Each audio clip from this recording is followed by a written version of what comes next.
डूब जाएगी पकड़ लो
सवेरे जगती हैं, देखती हैं कि रथ खड़ा है। जिस रथ पर बैठ करके कृष्ण गए थे वही रथ खड़ा है।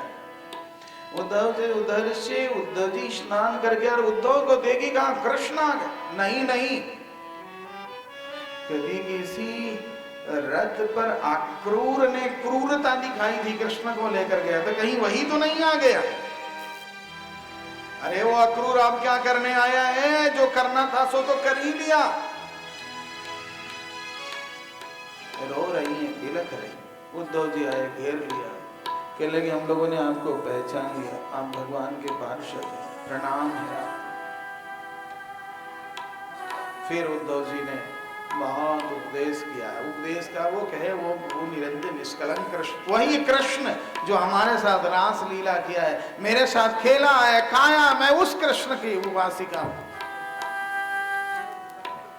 अब इधर प्रधान गोपी श्री राधा जी बैठी और उनके चरणों में एक भ्रमर घूम रहा है, भ्रमर को उपालंब कर रही। उन्हें लग रहा है कि उसी ने भेजा है, ये उसका दूत है। सकृदधर सुधाम स्वाम मोहिनी पाययित्वा सुमनसैव सद्यस्तत्यजेस्मान् भवादृक् परिचरति कथं तत्पादपद्मं तु पद्मा यपिबत हृतचेता उत्तमश्लोकजल्पैः।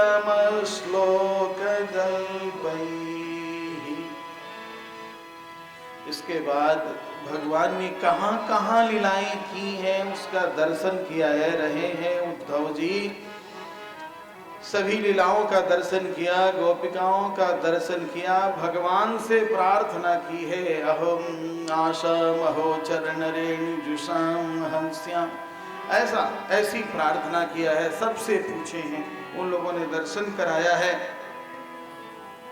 आसाम अहो चरण रेणुजुषाम हंस्याम वृंदावन किमपि गुल्मलतौषधीनां यादुस्त्यजं स्वजनमार्यपथं च हित्वा भेजुर्मुकुन्द पदवीं श्रुतिभिर्विज्ञाम्। वन्दे नन्दव्रजस्त्रीणां पादरेणुमभीक्ष्णसः यासां हरिकथोद्गीतं पुनाति भुवनत्रयं। गोपिकाओं के चरणारविंदों की धूलि की वंदना की है। उद्धव जी ने बहुत सारे भेंट लेकर के गए, भगवान को मथुरा में समाचार सुनाए, सब भेंट सामग्री उन्होंने उन्हें दिया, उन्होंने बाबा को, बड़े भैया को सुपुर्द कर दिया। इसके बाद भगवान कृष्ण राजन कुब्जा के मनोरथ को पूर्ण किए हैं और अक्रूर जी के महल में पधारे। अक्रूर जी को हस्तिनापुर समाचार लेने के लिए भेजे। हस्तिनापुर से आकर के उन्होंने सब हालचाल बताया है। इधर कंस की जो दो लड़कियां हैं, अस्ति और प्राप्ति, कंस से ब्याही गई थी, विधवा होने के बाद वे पहुंची हैं और सुनाया है कि कृष्ण ने कंस को मार दिया। आग बबूला हो गया है जरासंध, और जरासंध श्रीबाल 23 अक्षौणी सेना लेकर के मथुरा पर चढ़ाई कर। भगवान कृष्ण ने कहा कि दुष्टों का दमन करने के लिए मेरा अवतार ही है, लेकिन मैं जरासंध को नहीं मारूंगा तो बहुत से दुष्टों को लेकर के ही आएगा। पराजित कर दिया, सारी सेना नष्ट भ्रष्ट हो गई। बलराम जी से कहा सब ठीक करिए, हल मुसल लेकर बलराम जी ने पूरा कर दिया। 17 बार चढ़ाई उसने की, 17 बार हार गया, मुंह छुपाए गया, क्या करे। इधर काल यमन बहुत बड़ी सेना लेकर के मथुरा पर चढ़ाई कर दिया। कहने लगे इधर से काल यमन की सेना, काल यमन का आक्रमण अब परसों जरासंध का आक्रमण होने वाला है, कहीं ये पकड़ करके जदुवंशियों को लेकर तो बड़ा कष्ट देगा। भगवान कृष्ण ने आज्ञा प्रदान की, जिस प्रकार से भगवान का अवतार होता है ना, उसी प्रकार से भगवान के धाम का भी अवतार होता है। साक्षात वैकुंठपुरी का ही अवतार हुआ। समुद्र में 12 योजन, एक योजन कहते हैं 4 कोस, तो आज का कोस नहीं। क्यों? श्री वाल्मीकि रामायण में लिखा है कि 10 कोस ही है चित्रकूट प्रयाग से, लेकिन 132 किलोमीटर, तो उस समय कोस बहुत बड़ा हुआ करता था। तो इतनी भूमि में विश्वकर्मा ने अपनी सारी कारीगरी दिखा दी, सारे वैकुंठ को ही उठा करके समुद्र में रख दिया, वही द्वारकापुरी बनी। 9वें स्कंद में कथा आई है कि भाई श्री बलराम जी का विवाह रेवत जी की लड़की ब्रह्मा जी के कहने से उन्होंने विवाह किया था बलराम जी के साथ, रेवती जी के साथ। इधर सब लोग सारे जदुवंशियों को गरुड़ पर आरूढ़ करा करके भिजवा दिया, और मोर मुकुट पीताम्बर धारण चतुर्भुज रूप में भगवान मथुरा में निकले। कालजवन के सामने, कालजवन ने नारद जी के मुख से सुना था, पहचान गया, कहा आ जाओ युद्ध हो जाए। भगवान कहे कि अभी तेरे पास 3 करोड़ सेना है, मैं अकेला हूं, थोड़े दूर आगे चलो, थोड़े दूर आगे चलो, थोड़े दूर आगे चलो, भाग दे भाग दे। भगवान लगे भागने, क्या करे, वो पीछा करने लगा, भागने लगा, भागने लगा। भगवान जब वो दूर हो जाता है ऐसे ऐसे पीताम्बर को करे 2-3 बार, अब और छिड़ करके दौड़ने लगे। तो वहां से भागते भागते आप देखोगे वो गिरनार पर्वत है, उसी एक गुफा में चले गए। उसमें शतजुगी राजा मुचुकुंद, जो इक्ष्वाकु जी के पुत्र है, उन्हें वरदान था कि मुझे सोते से जगावे सुज्वल करके भस्म हो जाएगा। वो सोए हुए थे, सज्जू के लोग बड़े लंबे होते थे, भगवान अपने पीताम्बर उनके देह पर डाले। काल जब कहा रे भगोड़ा तू यहाँ आकर के सोया हुआ, जाकर के एक लात मारी, उसने देखा वहीं जल करके वो भस्म हो गया। भस्म हो गया तो भगवान का दर्शन मुचकुंद को हुआ, उन्होंने सारी कथा बताई और भगवान की आज्ञा से वो बद्री का आश्रम में जाकर के भजन करने लगे। कहते हैं कि राजन, जब भगवान का अवतार होता है ना, तो भगवती का भी अवतार होता है।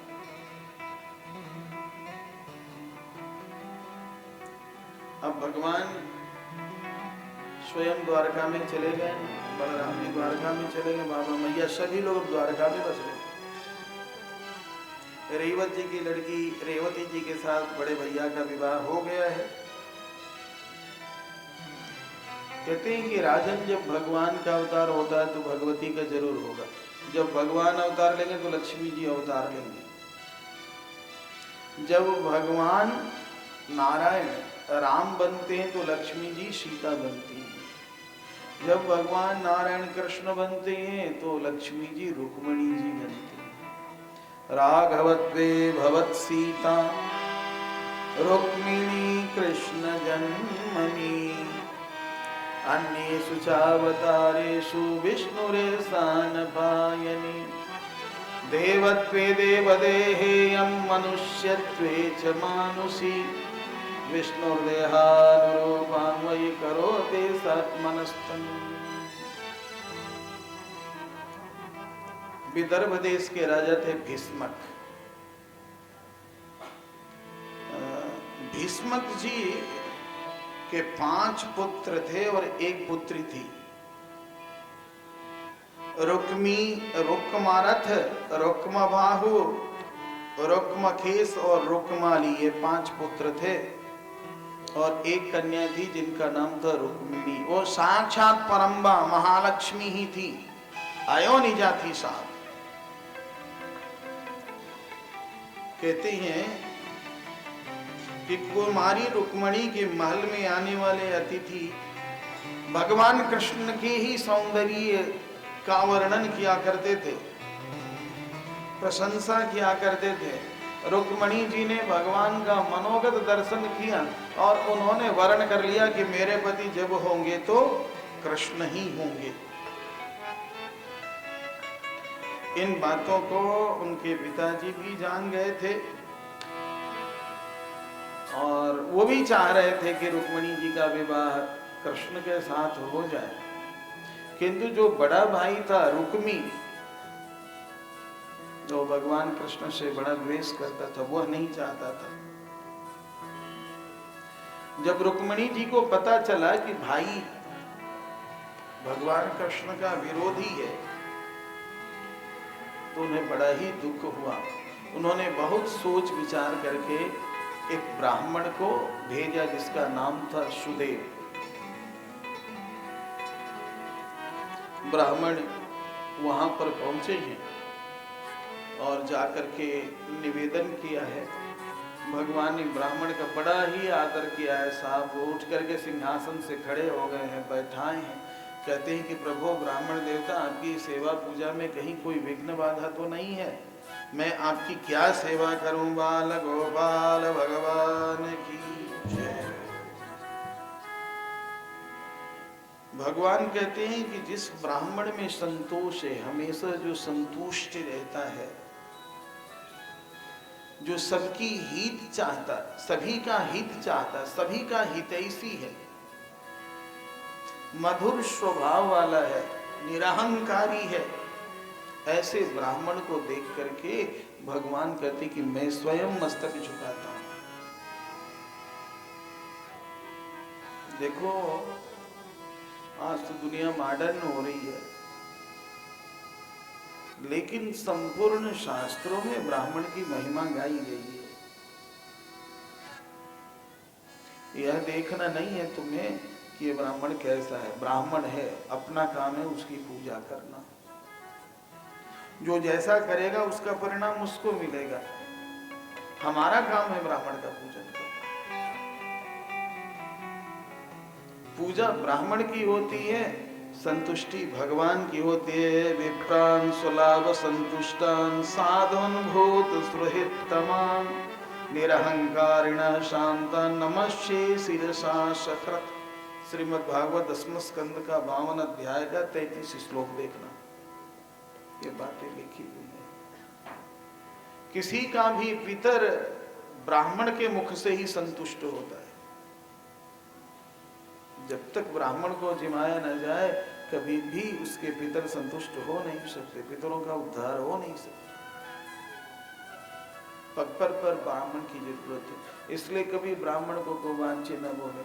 एक बार हमारे महाराज जी ने कहा था कि तुम्हें लग रहा है कि हम गए और तीर्थ में जो पुरोहित है, ब्राह्मण है, वो मुझे ठग रहा है, तो ठगा जाओ। थोड़ा तो विचार करो कि किसी के पास खेती है, किसी के पास व्यापार है, किसी के पास नौकरी है, उस ब्राह्मण के पास क्या है? वो रातों दिन ठाकुर जी की सेवा कर रहा है, रातों दिन तुम्हारी सेवा में लगा हुआ है, ठाकुर जी की भी सेवा करते, उसको हटा दोगे कौन सेवा करेगा? कौन रह जाएगा? यदि तुमने 1000 2000 कुछ दे ही दिया, तुम ठगे नहीं गए, तुम्हारा मंगल हो गया। इसलिए तीर्थ में जो ब्राह्मण रहे मस्तक झुकावे, कभी को बात न बोले। बाल गोपाल भगवान की जय हो। अब रुक्मिणी जी ने जो संदेश भेजा है, ब्राह्मण देवता गए हैं और सुनाए हैं। श्रुत्वा गुणान् भुवन सुंदर श्रृण्वतान्ते निर्विश्य कर्ण विवरैर्हरतं गतापम् रूपं दृशां दृश्यमदामखिलार्थलाभं दैवच्युता विशति चित्तमपत्रपं मे का त्वां मुकुन्द महती कुलशीलरूप विद्यावयोद्रविणधामभिरात्मतुल्यं धीरापतिं कुलवतीन वृणीत कन्या कालेन्द्र सिंह नरलोक मनोभिराम।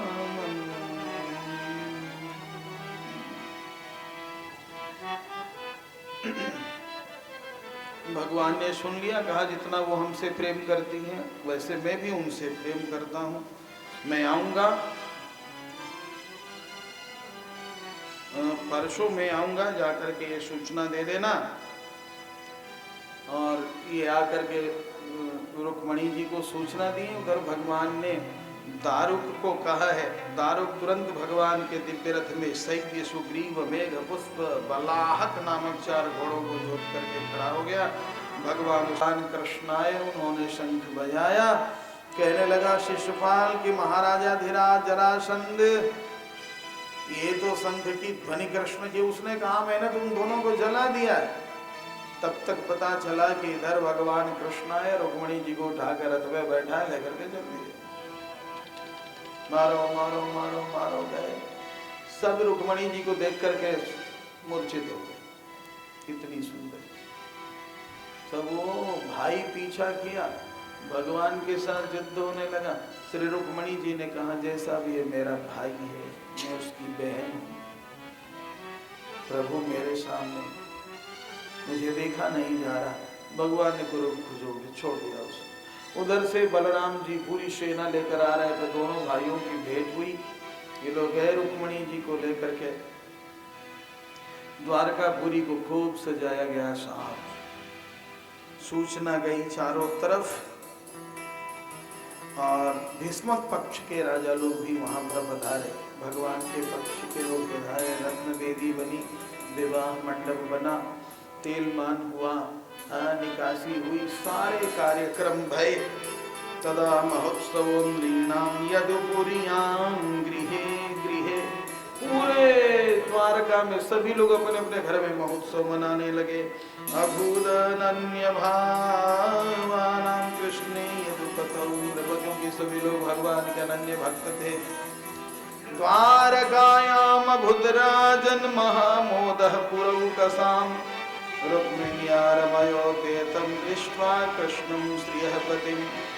द्वारकायां अभुद्राजन् महामोदः पुरौकसां, रुक्मिण्यारमयोपेतं दृष्ट्वा कृष्णं श्रियः पतिं। भगवान कृष्ण के साथ रुक्मणी जी का विवाह हुआ, बड़ा मोद हुआ, बड़े आनंद महोत्सव मनाए। अब हम लोग आज की कथा यही विश्राम लेती है, भगवान जगन्नाथ के श्री चरणारविंदों में समर्पित करता हूँ। अब रुक्मणी विवाह उत्सव का सभी लोग दर्शन करेंगे। अभी तत्क्षण ही श्री रुक्मणी जी पधार रही हैं, और रुक्मणी जी आकर के विराजमान होंगी, तब बारात आएगी।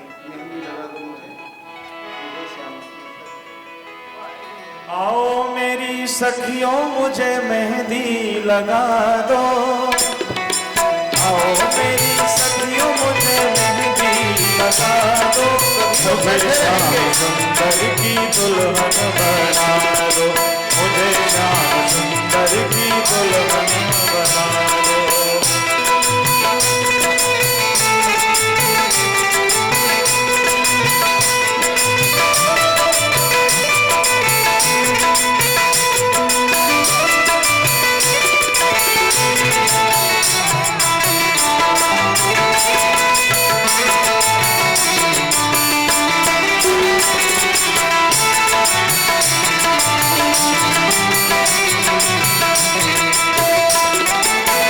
सत्संग में मेरी बात चलाई, सत्संग में मेरी बात चलाई, सतगुरु ने मेरी किनी रे सगाई, सतगुरु ने मेरी किनी रे सगाई।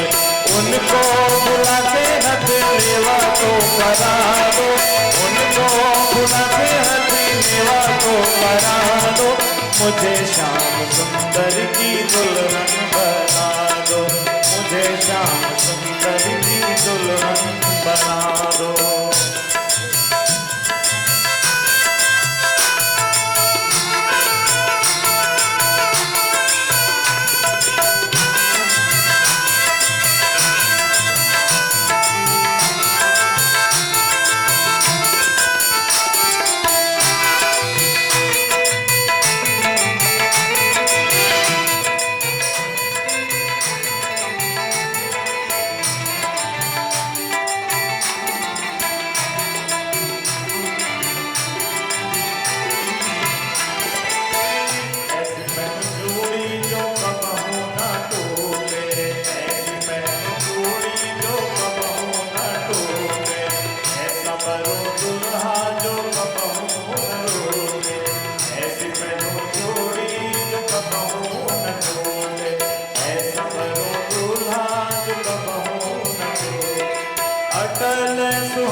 अकेले बातों करम, मुझे श्याम सुंदर की दुल्हन बना दो, मुझे श्याम सुंदर की दुल्हन बना दो, दुल्हन बना दो मुझे प्यारी सजा दो, दुल्हन बना दो मुझे प्यारी सजा दो, मुझे श्याम सुंदर की दुल्हन बना दो, मुझे श्याम सुंदर की दुल्हन बना दो।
उनको बुला के मेरे फेरे को पड़वा दो, मुझे श्याम सुंदर की दुल्हन बना दो, मुझे श्याम सुंदर की दुल्हन बना दो, मेरी सखियों मुझे मेहंदी लगा दो, आओ मेरी सखियों मुझे मेहंदी लगा दो, मुझे श्याम सुंदर की दुल्हन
आस्था करो।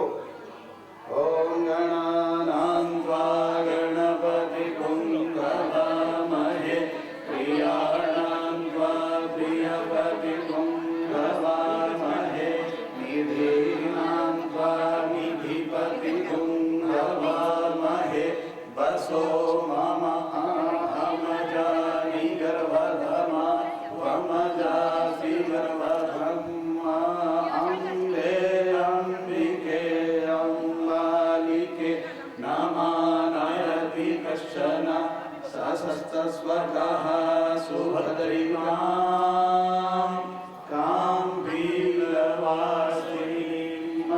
त्रयम्बकं जजामहे सुगन्धिं पुष्टिवर्धनं उर्वारुकमिव बन्धनान् मृत्योर्मुक्षीयमामृतात् इदं विष्णुर्विचक्रमे त्रेधानि दधे पदं समूढमस्य पागुंसुरे स्वाहा। बरमाला कराओ।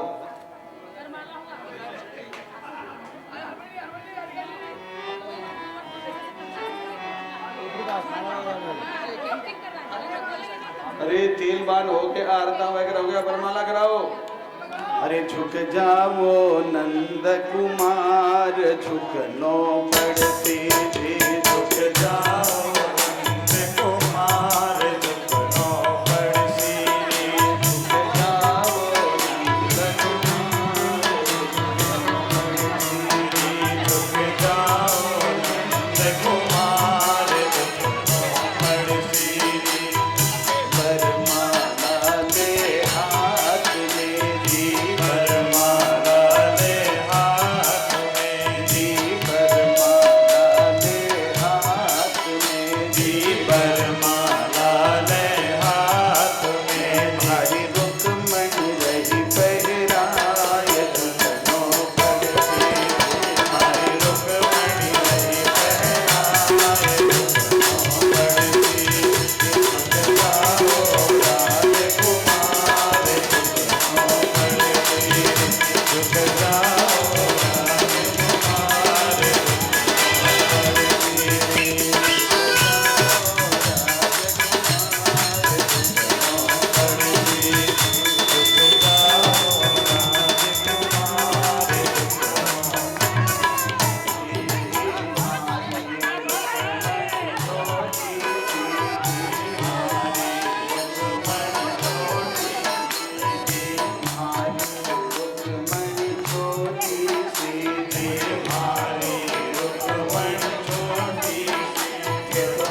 हाथ लीजिए जय वालियां से मुरली बजावत थे मुझरावत मुरली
एक साइड में आ जाइए ना।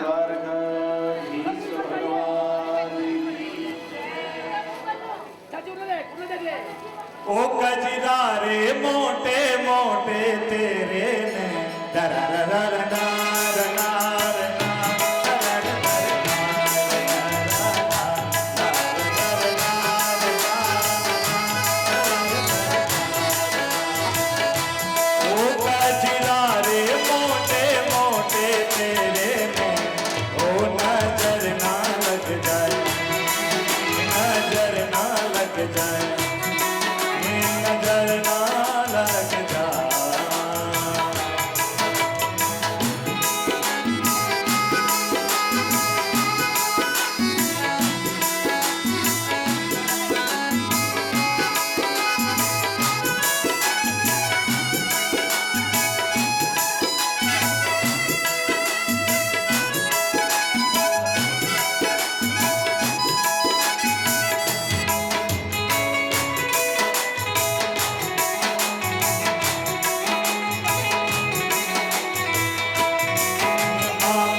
रस में पागल मैं तो हरी दे कर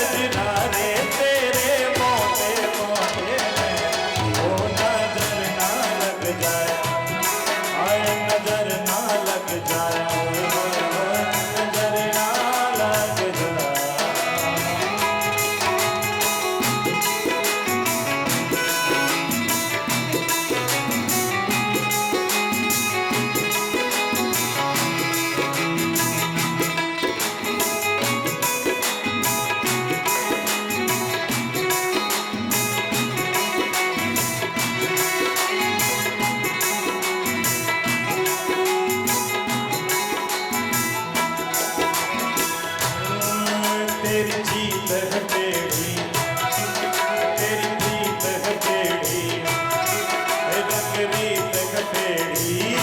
मैं तो हरी रे गजरारे मोटे मोटे तेरे में, वो नजर ना लग जाए, नजर ना लग जाए, नजर ना लग जाए।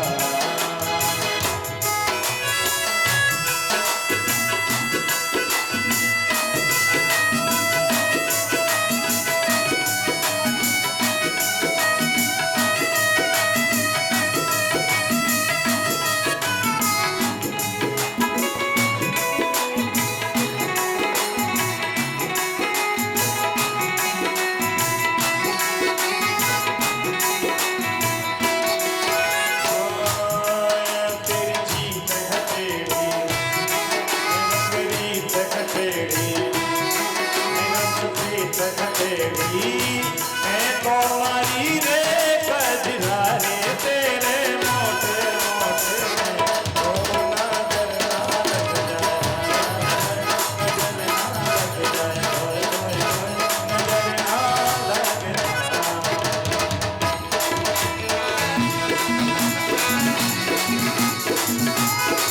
जय हो।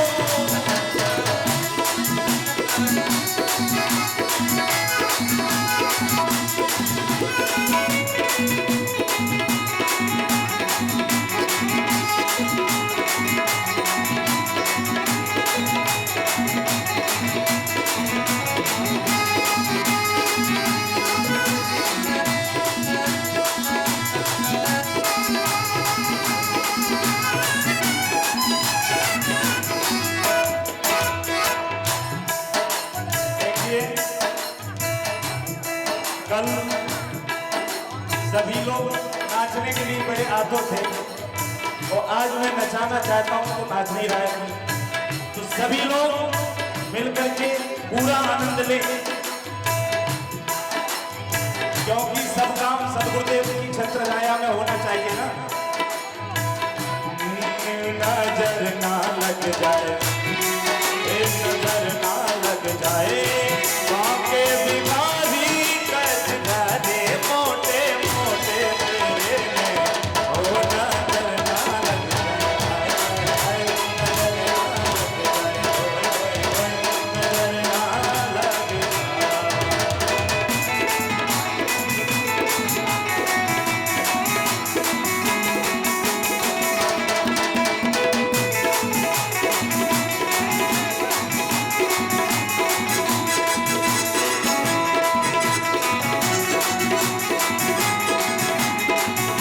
श्री राम है, कोई व्यक्ति अपनी जगह खड़ा नहीं रहेगा।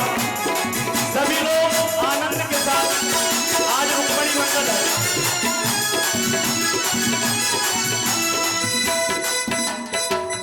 जो लोग नाचे नहीं उसको उसके बगल वाले की कसम है, इसलिए मन से नाचिए। आज केवल नचाना ही है, खूब नाचिए। ओ नजर ना लग जाए, ए नजर ना लग जाए, ए मैं तो हरी रे गजरारे तेरे मोटे मोटे में, ओ नजर ना लग जाए, हाय हाय हाय, नजर ना लग जाए, नजर ना लग जाए। मैं तो हरी रे गजरारे मोटे मोटे तेरे में, ओ नजर ना लग जाए, हाय हाय हाय, नजर ना लग जाए।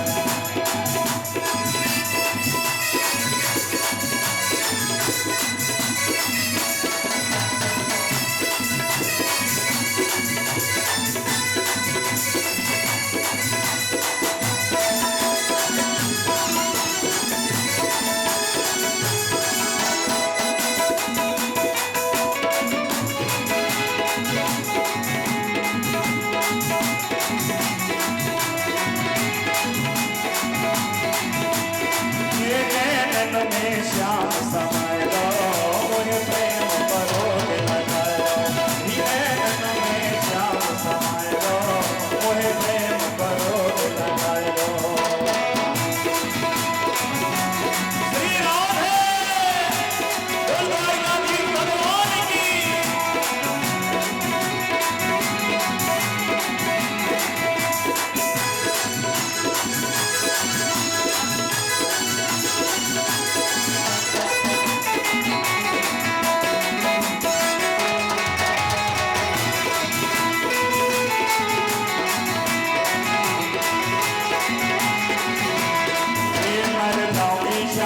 तेरे अधरन पे मर जाऊंगी शाम तेरे अधरन मिट जाऊंगी शाम तेरे अधरन ए वो मधुर मधुर मुस्कान दो मोए प्रेम करो तेरी नैन में जान समाए दो मोए प्रेम करो लगाए दो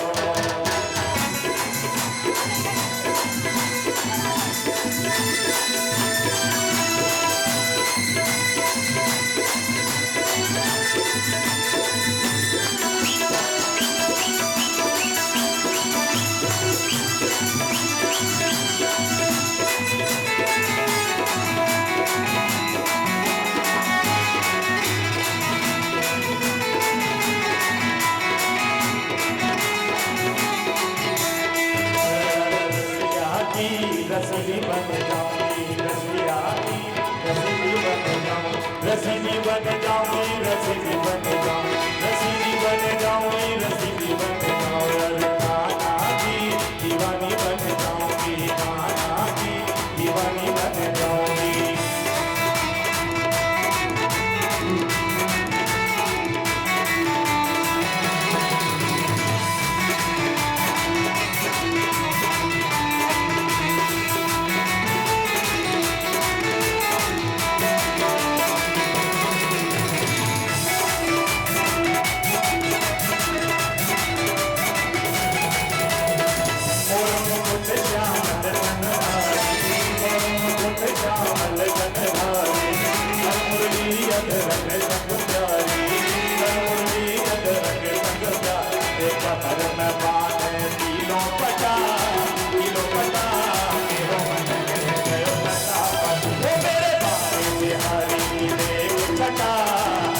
छटा